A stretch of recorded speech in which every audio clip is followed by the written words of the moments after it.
Les deux rats, le renard et l'œuf de Jean de La Fontaine. Deux rats cherchaient leur vie. Ils trouvèrent un œuf. Le dîner suffisait à gens de cette espèce. Il n'était pas besoin qu'ils trouvassent un bœuf. Plein d'appétit et d'allégresse, ils allaient de leur œuf manger chacun sa part, quand un quidam parut. C'était Maître Renard. Rencontre incommode et fâcheuse. Car comment sauver l'œuf?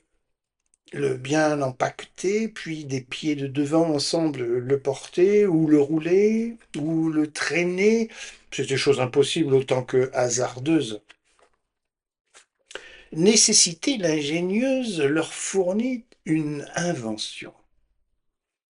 Comme ils pouvaient gagner leur habitation, les cornifleurs étant à demi-quart de lieue, l'un se mit sur le dos, prit l'œuf entre ses bras, puis, malgré quelques heurts et quelques mauvais pas, l'autre le traîna par la queue. On m'aille soutenir après un tel récit que les bêtes n'ont point d'esprit. Pour moi, si j'en étais le maître, je leur en donnerais aussi bien qu'aux enfants. Ceux-ci pensent-ils pas dès leur plus jeune an? Quelqu'un peut donc penser, ne se pouvant connaître.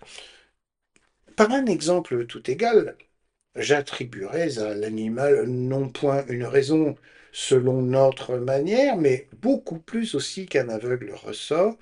Je subtiliserais un morceau de matière que l'on ne pourrait plus concevoir sans effort, quintessence d'atomes, extrait de lumière, je ne sais quoi encore plus vif et plus mobile encore que le feu, car enfin, si le bois fait la flamme en s'épurant, peut-elle pas de l'âme nous donner quelque idée, et sort-il pas de l'or des entrailles du plomb?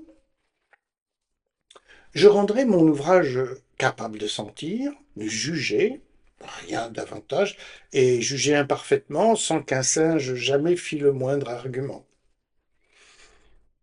À l'égard de nous autres hommes, je ferai notre lot infiniment plus fort. Nous aurions un double trésor. Là, cette âme pareille en tout temps que nous sommes, sages, fous, enfants, idiots, hôtes de l'univers, sous le nom d'animaux.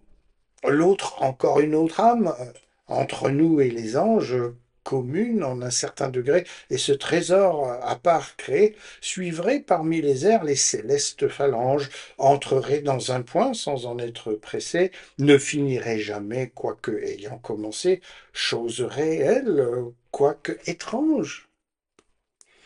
Tant que l'enfance durerait, cette fille du ciel en nous ne paraîtrait qu'une tendre et faible lumière. L'organe étant plus fort, la raison percerait les ténèbres de la matière, qui toujours envelopperait l'autre âme, imparfaite et grossière.